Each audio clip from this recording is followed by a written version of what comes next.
안녕하세요. 비움과 체험으로 건강을 이야기하는 한의사 박용수입니다. 여러분들은 콩밥 좋아하세요?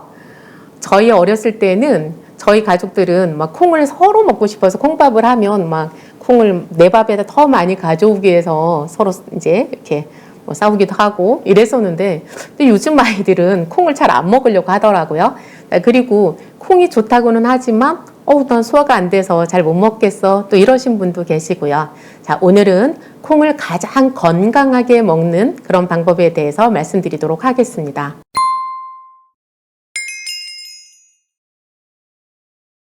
콩과 고기, 이 둘 중에 단백질 함량이 높은 것은 무엇일까요?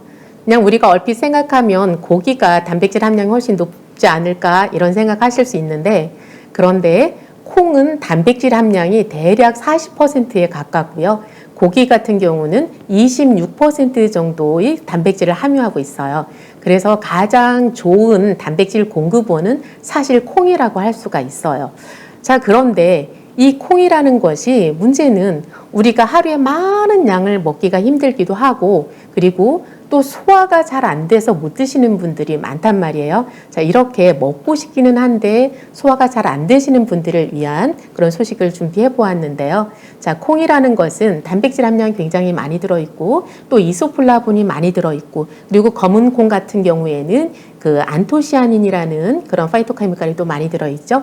이렇게 여러 가지 건강에 이로운 그런 성분들이 많이 들어있는데, 그런데 제가 현미에서 한번 말씀드렸죠. 현미라든지 아니면 콩이라든지 이런 씨앗류들은 내년에 싹을 틔울 때까지 나를 보존하기 위해서 그 효소 활성 억제제, 특히 콩 같은 경우에는 트립진이라는 그 효소의 활성을 억제하는 그런 물질이 들어있어요.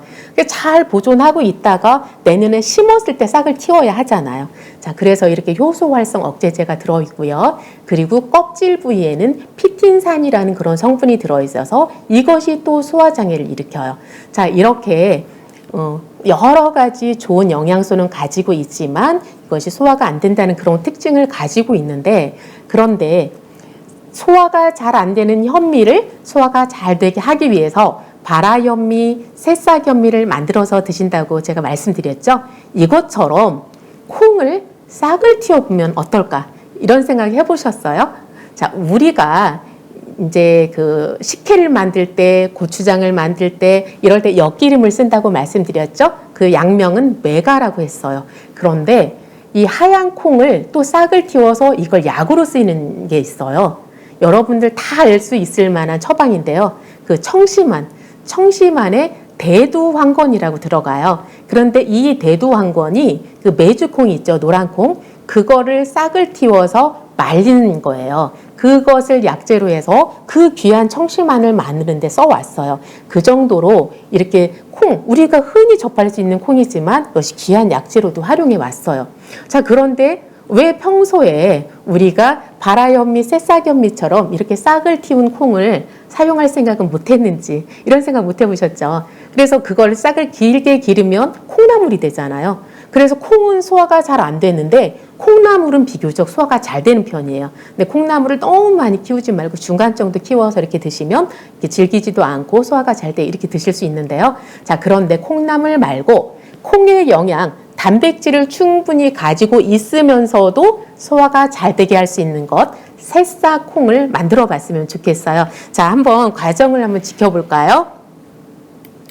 자, 만들기도 그렇게 어렵지 않아요. 콩나물 기를 때처럼 비슷하게 이렇게 검은 콩을, 물론 이제 나물콩, 콩나물콩을 해도 되고요. 그 다음에 서리태를 해도 되고요. 콩의 종류도 여러 가지가 있잖아요. 그런데 저는 이제 제가 가지고 있는 쥐눈이콩은 그 쥐의 눈처럼 생겼다 해서 서목태, 쥐서눈목, 이렇게 해서 서목태라고도 하는데요. 자, 쥐눈이콩을 활용했어요. 그래서 콩이 좀 작죠. 쥐눈이콩을 이렇게 물에다 불렸어요. 그래서 하룻밤을 재웠고요. 그 다음날 되니까 이렇게 조그만 콩이 많이 커졌어요. 이것을 이제 보이시는지 모르겠는데 그 채반처럼 생긴 바구니가 있어요. 근데 이런 바구니가 아니어도 괜찮고요. 어떤 채반이든 물을 받칠 수 있는 것이면 괜찮을 것 같아요. 거기에다가 이제 뭐 면보작이나 이런 걸 깔으셔도 될 텐데 저희는 한의원이다 보니까 약을 다릴 때 쓰는 부직포가 있어요. 그래서 부직포를 깔고 그리고 불린 콩을 이렇게 앉혔어요. 그리고 나서 여기를 물을 충분히 준 다음에 이제 덮어놓는 거예요. 그런데 물을 줄 때 물론 이제 콩나물 키우는 시루가 있다든지 그러면 여러 가지 다른 방법을 쓸 수도 있겠지만 저는 이제 분무기를 썼어요. 그래서 이제 저희 한의원에는 그 미네랄이 풍부한 그런 물이 있어서 미네랄수를 썼는데요. 미네랄수를 쓰면 아무래도 영양이 좀 더 풍부해지겠죠. 자, 그러면 집에서는 어떻게 이용하면 좋냐면 이제 제가 그 상표를 말씀을 드려도 되는지 모르겠지만 뭐 이렇게 딥스라든지 아니면 천년동안이라든지 이렇게 심층 해양수 이런 것을 쓰면 거기에는 미네랄 농도가 좀 더 높거든요. 그래서 그런 물을 쓰시면 될 것 같아요. 어쨌든 그렇게 하지 않아도 그냥 우리가 싹을 틔워서 소화가 잘 되는 그런 새싹콩을 만들려고 하는 거니까 일반 물을 하셔도 괜찮을 것 같아요. 어쨌든 그렇게 물을 분무기로 그냥 시간 나는 대로 뿌려주는 거예요. 그래서 뭐 시간이 안 되는 분들은 물을 충분히 주시면 되겠고 시간이 되시는 분들은 그냥 오며 가며 한 번씩 이렇게 분무기로 뿌려주는 거죠. 이렇게 분무기로 뿌리고 위를 덮어놓는 거예요. 자, 그렇게 해서 하루가 지났어요. 벌써 싹이 나기 시작했죠. 이 새싹이 날 때 정말 반가운 마음도 들고 얼마나 귀여운지 이렇게 싹이 났어요. 그리고 나서 하룻밤 더 지나서 이틀이 되었어요. 이제 요즘은 여름이다 보니까 이게 온도가 기본적으로 높아서 싹이 더 잘 트는 것 같기도 해요. 이 정도면 충분한 거예요. 이렇게 싹을 키울 필요가 없고 효소 억제제만 없애려고 하는 목적인 거거든요. 그래서 이렇게 싹이 트면 이것을 건조기에다 말리거나 아니면 냉동실에다 넣어두고 이걸로 밥을 해서 드시고 이걸로 반찬을 해서 드시고 이렇게 드시는 거예요. 어떠세요? 별로 어렵지는 않지만 생각하지 못했던 그런 부분 아니세요? 자, 이렇게 새싹콩을 만들어서 드시면 소화력이 이제 약하신 분들한테도 도움이 되겠지만 또 도움이 될 수 있는 분이 있어요. 이제 저희 동영상 그 댓글에 어떤 분이 이런 글을 남겨주셨더라고요. 미국에서 이제 생활을 하시는 분인데 갱년기가 되면서 여러 가지 갱년기 증상도 오고 근육이 너무 막 빠져서 고민이라는 거예요. 그래서 갱년기에 마른 분들, 갱년기에 근육 감소증이 있는 분들 이런 분들한테 탁월한 도움이 될 수 있지 않을까 싶은 거예요. 사실은 오늘 제가 이 영상을 준비한 것도 그분의 그 댓글이 굉장히 마음에 이렇게 남더라고요. 마음이 아프고 저도 갱년기가 돼서 이렇게 동일시되는 부분이 있나요? 그래서 어쨌든 갱년기에 접어든 분들한테는 이 에스트로겐이라는 호르몬이 굉장히 부족해지잖아요. 그러면서 이제 근육량도 부족해지고 여러 가지 이제 갱년기 증후군으로서 이제 증상들이 나타나고 골밀도도 떨어지고 이런 현상들이 생기는데 그런 분들한테 이 이소플라본이 굉장히 도움이 되거든요. 그래서 갱년기 증상을 완화시키고 싶은 분들 그리고 근육량이 많이 떨어져 있는 분들 그리고 골다공증이 염려가 되는 분들 이런 분들에게도 저는 도움이 많이 될 거라고 생각을 해요. 자, 그렇다면 이소플라본이 많이 들어있다. 이것이 어떻게 보면 에스트로겐 그 부족한 부분을 보충시켜 줄 수 있는 그런 영역이기도 하잖아요.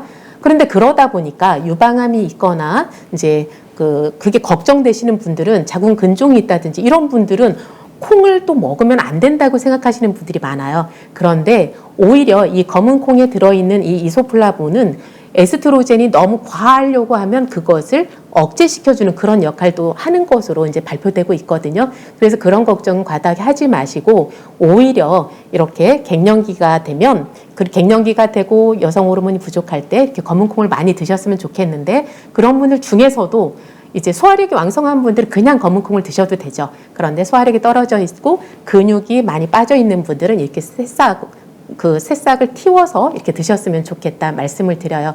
자, 그렇다면 이렇게 새싹을 키우는 건 너무 이제 번거롭고 이것 차선책으로 드실 수 있는 방법은 콩을 무조건 12시간 이상 불려놓으라는 거예요. 그래서 그냥 우리가 부르르 이렇게 씻어서 밥만 지으면 콩이 푹 무르지 않는 것들을 경험을 하실 거예요. 그래서 이제 싹을 틔우지 않더라도 그나마 소화를 좀 용이하게 하고 싶으면 이제 12시간 이상 불려놓든지 아니면 살짝 그것을 삶아서 이렇게 해서 이제 드셨으면 좋겠고요. 자, 그리고 황태 육수를 이제 제가 만들 때도 거기다 검은 콩을 넣고 이렇게 이제 육수를 만들려고 하잖아요.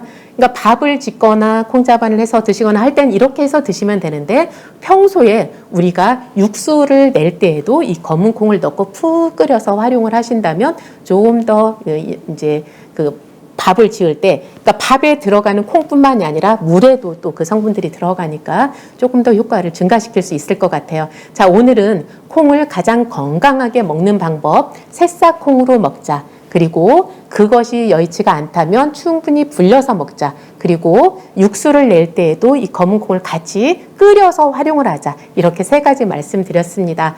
자, 한 주간도 건강하시고 또 다음 주에 더 좋은 소식으로 만나 뵙겠습니다. 고맙습니다.